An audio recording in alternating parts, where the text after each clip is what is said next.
Muchas gracias a la Asociación de Cirujanos por la invitación y al panel que preside hoy.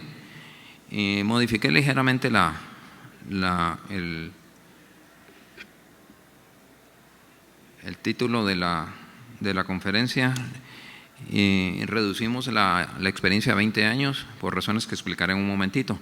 Yo creo que no podemos empezar esta plática sin hacer un pequeño homenaje a dos personalidades inmensas en la cirugía de Guatemala y en la cirugía venosa, el doctor Minondo en el Hospital General, el doctor Arroyave en el Hospital Roosevelt, que fueron los primeros que intentaron de una manera seria y científica, con todas las limitaciones de su momento, de empezar a hacer cirugía venosa y hacer diagnóstico en ese momento invasivo para la patología venosa, sobre todo a nivel profundo y de perforantes. Y no quiero dejar a nadie por fuera, pero me pareció que estas dos figuras era importantísimo mencionarlas cuando hablamos de cirugía venosa. Es decir, para los que no me conocen, es importante que, aunque yo hago cirugía general y arterial, por cuestiones de la coyuntura de mi trabajo, yo soy un cirujano con experiencia básicamente venosa, como pueden ver. Esta es mi casuística de procedimientos de los últimos 20 años, donde 8 a 9 de cada 10 pacientes que yo opero son de patología venosa. Voy a dividir la plática en dos partes. La primera, por cuestiones de tiempo, de más o menos cómo es que hago yo las cosas, y la segunda, de los resultados, un resumen de los resultados de mis procedimientos de los últimos 20 años. Y en el preoperatorio, básicamente, pues como sabemos, es imposible trabajar sin ecodoppler color en bipedestación. A todos los pacientes se les hace clasificación de CEAP y de score clínico, eso quiere decir BCSS, es el score para medir la severidad de la enfermedad clínica, que es un score estandarizado. Lo del convencimiento, que es una cosa importantísima en el plan educacional, y vamos a platicar un poquito de qué quiero decir con esto. El uso de venotónicos, compresión, marcaje adecuado, el manejo de las úlceras si es que existe. Con el plan de educación del paciente es desde una parte que para mí es sumamente importante y dedico bastante tiempo a esta parte, porque la patología venosa, la cirugía venosa en nuestro medio está terriblemente desprestigiada por procedimientos, hay que decirlo claramente, no realizados de manera adecuada entre médicos generales o cirujanos generales, y eso es algo importantísimo para cambiar. Y la otra cosa que es importantísimo que el paciente entienda con claridad cuál es la naturaleza de su enfermedad y que no tenga expectativas irreales de los resultados de los procedimientos en base a la naturaleza de su enfermedad. Sobre todo en la última época, a todos los pacientes los preparamos con venotónicos previo a la cirugía, por lo menos 2 semanas preoperatorio. A todos los pacientes los preparamos también con compresión. No hay muchos estudios al respecto, un par nada más, pero sin ninguna duda no es una buena idea operar a un paciente con edema y con inflamación en el miembro inferior. Y en mi práctica yo prefiero que las úlceras cierren antes, cuando el paciente tiene un úlcera venoso, que la úlcera cierre antes de operarlo. Eso también es un tema un poquito controversial. Y el marcaje preoperatorio con duplex, como ya dije, que es mandatorio, ¿verdad? Este es el marcaje más o menos como lo hago con los pacientes previo a la cirugía, y la razón es muy simple. El paciente al acostarse, estas son venas exageradamente grandes, pero hay pacientes que al acostarse les desaparecen las varices, y si ustedes no las tienen bien marcadas van a dejar enfermedad residual seguramente sin tratar. Entonces esta parte, y la debe hacer el cirujano, ¿verdad? Y eso aplica para los hospitales nacionales también. Eso de que el R1 es el que la marca y el R3 o el R4 lo opera, no tiene sentido. El que lo opera es el que tiene la obligación de marcar al paciente. En mi caso, todos los procedimientos se hacen con cirugía, con anestesia epidural más sedación. A todos los pacientes les damos antibióticos profilácticos, una dosis preoperatoria, y básicamente la técnica quirúrgica abierta es la convencional, nada especial, la ligadura solo que bien juiciosa del callado a ras y con sus colaterales, con puntos de transficción en el callado y quemadura del endotelio, que es algo que yo hago de rutina tratando de evitar angiogénesis en el futuro. El stripping se hace en base a la longitud del reflujo, que eso es el dúplex el que lo manda. Rarísimo el paciente que necesita del stripping desde la ingle hasta el tobillo, y las flebectomías que se hacen en casi todos los pacientes que tienen dilataciones varicosas. En mi práctica yo hago escleroterapia simultánea durante el procedimiento a las varices de pequeño tamaño, reticulares o telangiectasias, y eso he visto yo que conlleva mejores resultados, mejor satisfacción para el paciente. En algunos casos de enfermedad muy severa lo hacemos bajo isquemia con torniquete, y todos los pacientes usan compresión, como vamos a ver en algún momento. Entonces esa es la foto del paciente que vieron y 6 meses después de seguimiento. En cuanto a la compresión posoperatoria, todos los pacientes yo uso el principio vendaje elástico de 4 y 6 pulgadas en la pierna y en el muslo 10 días, y después de retirar los puntos les dejamos compresión mínimo 3 meses a los pacientes en C2, C3, pero los pacientes que ya tienen cambios tróficos en la piel o úlceras, por lo menos de 6 meses a 1 año, y si es posible en esos pacientes por tiempo indefinido. En cuanto a las perforantes, en un principio de nuestra práctica nosotros manejábamos con técnicas endoscópicas y luego usamos la técnica de Sigorraga, pero en la actualidad es básicamente con ligaduras locales o ecoescleroterapia dirigida. Este es un resumen más o menos. La compresión, analgesia es mandatoria, yo no lo uso a demanda, yo dejo con horario la analgesia por lo menos entre 5 y 10 días, eso conlleva mejores resultados de dolor, y profilaxis en todos los pacientes en base a la escala de Caprini, que se le aplica a toditos los pacientes. Y este es el seguimiento que se hace, ese es el esquema que yo le propongo al paciente. Por supuesto que no todos los cumplen, por lo menos al mes, 3 meses, 6 meses, 1 año, y luego por lo menos una vez al año por tiempo indefinido. Esto es importantísimo que el paciente lo entienda. Esta no es una cirugía de vesícula que ya se quitó la vesícula y el paciente no necesita regresar. Esto necesita seguimiento por la naturaleza de la enfermedad. Y en el seguimiento que hacemos, básicamente, sobre todo en el posoperatorio inmediato, la infección, ver que no haya tromboflebitis importante, que no haya trombosis venosa profunda, la presencia de neuropatía positiva o negativa. Positiva básicamente son síntomas de dolor, ardor, alodinia. Negativas son áreas de hipoestesias. Los pacientes que no tengan edema importante, el grado de equimosis del paciente. Y más o menos ese es el esquema del seguimiento. A los pacientes en el seguimiento también se les hace el score clínico de severidad, y también, sobre todo en la práctica de los últimos años, les hacemos una medición de satisfacción del procedimiento, que claro es un poquito subjetiva porque la hago yo mismo, y sabemos que ese tipo de seguimiento de score de calificación debería ser por un ente independiente, y se lo hago a los pacientes que regresan. Entonces obviamente si los pacientes en nuestro medio la mayoría regresan es porque están satisfechos, con algunas excepciones, debo decirlo, ¿verdad? Y vamos a platicar un poquito adelante de esto. Entonces, algo de los resultados que hemos tenido en estos 20 años. Esto es más o menos el universo de pacientes.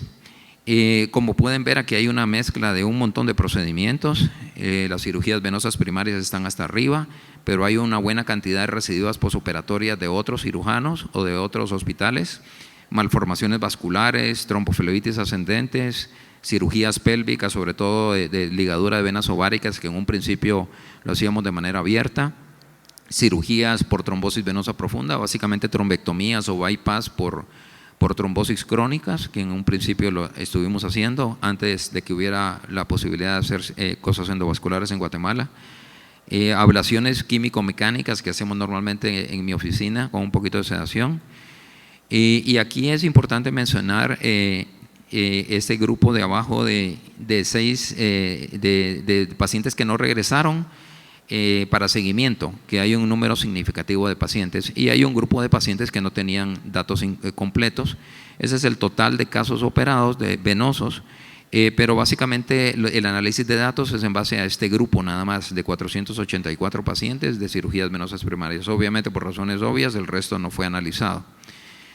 En el universo de pacientes, básicamente es igual a la proporción de pacientes que se operan de una pierna a las dos piernas en el mismo procedimiento.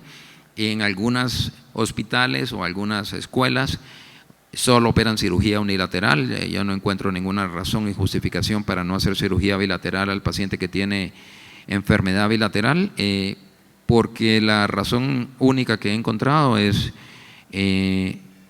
pereza del cirujano o falta de tiempo en la programación, pero de ahí está claramente demostrado que la morbilidad no aumenta al hacer cirugía bilateral comparado con la unilateral.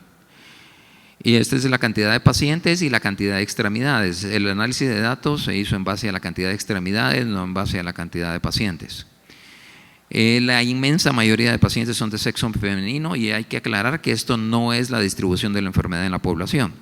La distribución, no hay un estudio en Guatemala epidemiológico, esperamos en algún momento tenerlo, pero la distribución anda aproximadamente de 3 a 2, 3 mujeres por 2 hombres, pero la cantidad de que consultan de hombres es bajísima, pero no quiere decir que esta es la distribución de la enfermedad, simplemente la mujer se preocupa históricamente más por esta enfermedad. Y la edad promedio de los pacientes fue de 49.9 años, pero con un rango bastante amplio de 17 hasta 75 años. Y la diferencia en edad entre el grupo de hombres y mujeres no fue estadísticamente significativa. Esto es importantísimo, los pacientes consultan tardísimo. El promedio de que el paciente tenía de enfermedad previo a consultar era de 23.2 años, pero habían pacientes hasta de 35, 40 años de enfermedad que nunca consultaron hasta que aparecieron con complicaciones severas. Esta es un poquito de la idiosincrasia de nuestra gente y la cuestión cultural y la falta de acceso también eventualmente a médicos especialistas puede ser un factor. La lateralidad, básicamente igual, derecho-izquierdo, algunas publicaciones por ahí dicen que la enfermedad de insuficiencia venosa es más común del lado izquierdo por razones anatómicas. Yo no he encontrado jamás ningún estudio, ni en las casuísticas que yo he analizado de mis propios pacientes, donde haya tal cosa, es una enfermedad distribuida simétricamente. En promedio, de ese grupo de pacientes nosotros los logramos seguir por 8.5 años. Tenemos pacientes desde 1 año hasta 20 años, por lo menos en los que llegaron más de 6 meses, pero podría decirse que tenemos un seguimiento bastante bueno de los pacientes y eso es por el plan educacional que se les da, de la importancia que tienen de la naturaleza de su enfermedad, que es una enfermedad que no se cura, que se controla, y cuando el paciente entiende eso cumple bastante bien con su seguimiento. Pero como les dije, hay un grupo interesante de pacientes que nunca regresaron y que este va a ser objetivo de otro estudio que estamos haciendo de seguimiento y estamos tratando de localizar a esos pacientes que no regresaron y queremos saber obviamente si no regresaron o porque se fueron muy bien o porque se fueron muy mal y pararon con algún colega de los que está aquí presente por alguna complicación y obviamente eso nos interesa como retroalimentación. Los tipos de cirugía que se hicieron en todos estos pacientes están resumidos aquí. BSI es vena safena mayor por razones de diferenciación con la safena menor, que era la safena externa, la safena interna, están explicados aquí, pero se pueden dar cuenta que la gran mayoría de pacientes tienen reflujo de la vena safena mayor, que es lo típico reportado en la literatura, con algunas combinaciones con perforantes o con venas safenas menores, o algunas perforantes aisladas, y en verde pueden ver los pacientes que se operaron con radiofrecuencia o cirugía endoluminal, que yo exclusivamente uso radiofrecuencia, yo no uso láser por cuestiones de preferencia nada más, no es por ninguna otra razón. Y en cuanto a la cirugía endoluminal, esto es más o menos lo que yo he tenido a través de los años. Obviamente yo no tengo equipo propio, entonces eso me causa un problema de logística, pero en general la cantidad de pacientes con cirugía endoluminal está en aumento de la proporción de pacientes que yo opero. Hasta el momento el total de mis pacientes operados con endoluminal es del 18%. Ahora, ¿qué complicaciones hemos tenido? Trombosis posoperatorias, 1.2% de casos, y cuando miramos un poquito más de cerca estas trombosis, miramos que no hay nada especial en el tipo de cirugía, en la safena mayor. Sin embargo, en la safena menor es interesante porque solo 5.7% de los pacientes operados eran safena menor y sin embargo el 33% de las trombosis fueron por safena menor. Esta es la anatomía de la distribución del trombo, básicamente igual en derecho que en izquierdo. Y esto es bien importante, el score de Villalta sirve para ver la severidad del síndrome postrombótico.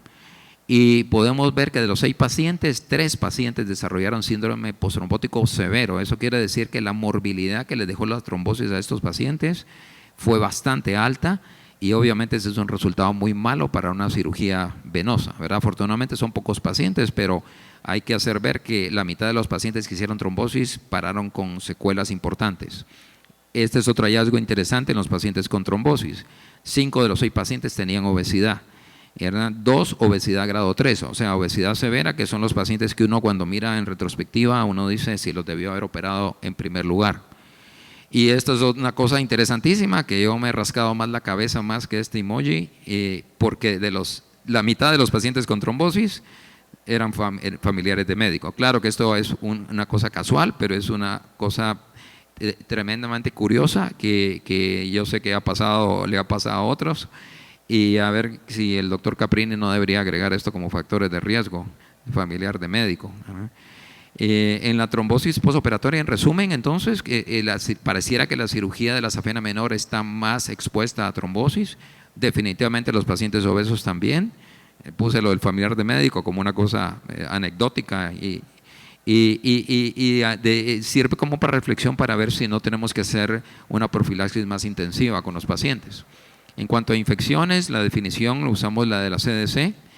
Estas son cirugía considerada como cirugía limpia, y la reportada en la literatura más o menos está entre 0.5 a 6.3%, y nosotros encontramos en nuestros casos 1.1% de infecciones. La edad promedio un poquito mayor de la usual, y no tuvo relación con el tipo de cirugía ni con si era unilateral o bilateral, y todos los casos fueron cirugía abierta, no ninguna con radiofrecuencia.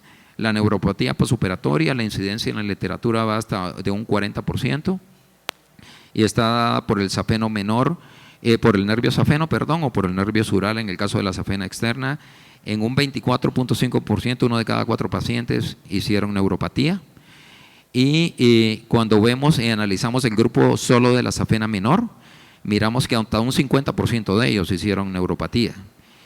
Y esto incluyó una lesión del nervio peroneo, que como ustedes saben es una lesión de un nervio motor, que con una secuela de problema de limitación en la dorsiflexión del tobillo severa, y un 16% hicieron neuropatías positivas, que son las que son un dolor para el paciente, pero más para el médico.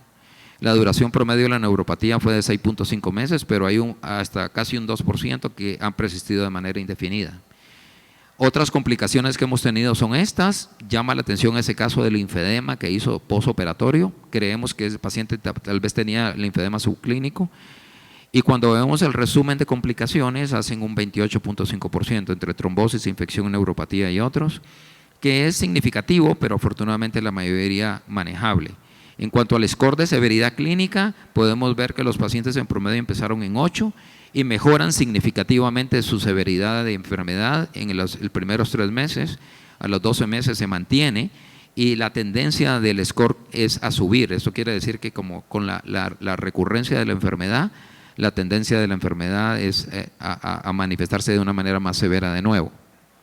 Y una cosa interesantísima en el seguimiento: casi todos los pacientes en el seguimiento tenían algún grado de enfermedad, desde telangiectasias hasta reflujos detectables por dúplex, 93% de ellos.